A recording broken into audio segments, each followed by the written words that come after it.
दुरात्मा कीचक। दुरात्मा कीचक एक कहानी है महाभारत की।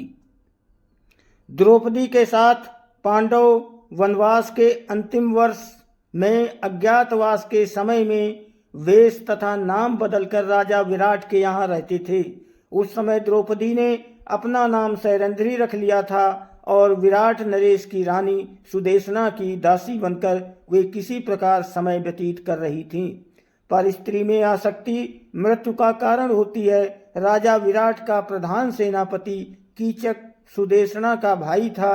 एक तो वो राजा का साला था, दूसरे सेना उसके अधिकार में थी, तीसरे वो स्वयं प्रख्यात बलवान था और उसके समान ही बलवान उसके 105 भाई उसका अनुगमन करते थे। इन सब कारणों से कीचक निरंकुश तथा मदान्ध हो गया था। वो सदा मनमानी करता था। राजा विराट का भी उसे कोई भय या संकोच नहीं था, उल्टे राजा ही उससे दबे रहते थे और उसके अनुचित व्यवहारों पर भी कुछ कहने का साहस नहीं करते थे।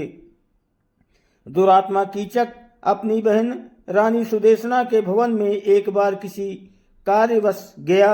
वहां अपूर्व लावण्यमयी दासी सैरंध्री को देखकर उस पर आसक्त हो गया। कीचक ने नाना प्रकार के प्रलोभन सैरंध्री को दिए।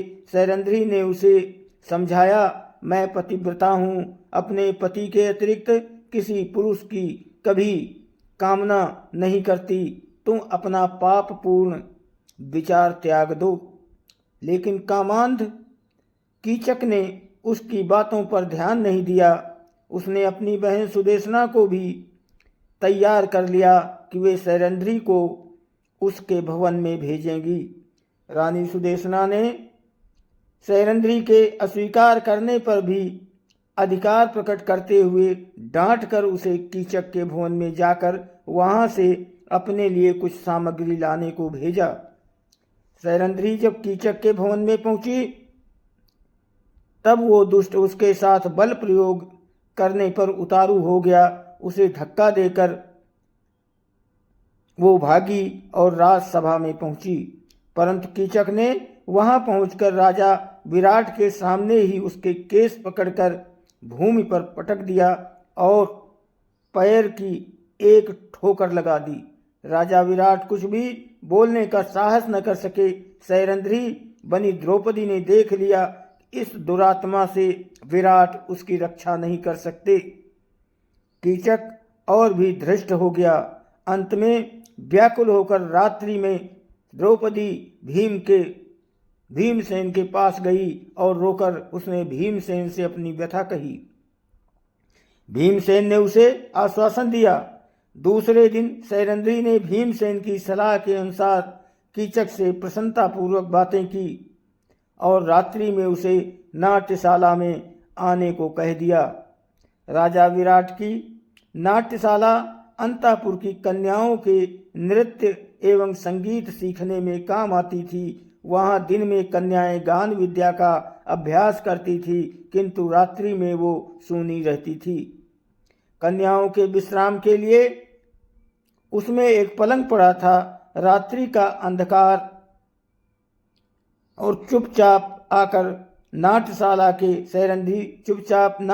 के उस पलंग पर कामांध कीचक सर धंसकर वहां आया और अंधेरे में पलंग पर बैठकर भीमसेन को सैरंध्री समझकर उसके ऊपर उसने हाथ रखा।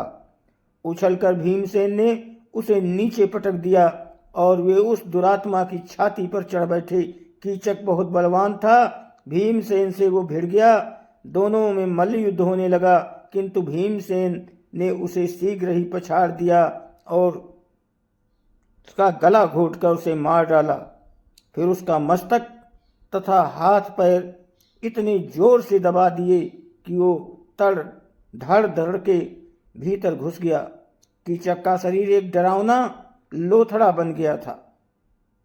प्रातःकाल सैरंध्री ने ही लोगों को दिखाया कि उसका अपमान करने वाला कीचक किस दुर्दशा को प्राप्त हुआ, परंतु कीचक के 105 भाइयों ने सैरंध्री को पकड़कर बांध लिया।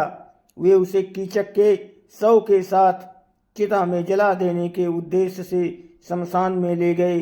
सैरंध्री क्रंदन करती जा रही थी। उसका विलाप सुनकर भीमसेन नगर का परकोटा कूदकर शमशान पहुंचे। उन्होंने एक वृक्ष उखाड़कर कंधे पर रख लिया और उसी से कीचक के सभी भाइयों को यमलोक भेज दिया।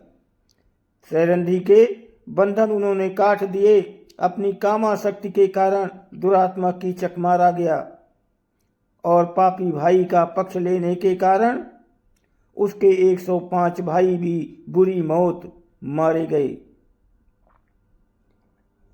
दोस्तों, वीडियो को लाइक और सब्सक्राइब जरूर करें। आपकी बहुत मेहरबानी होगी। आप सभी को बहुत बहुत धन्यवाद।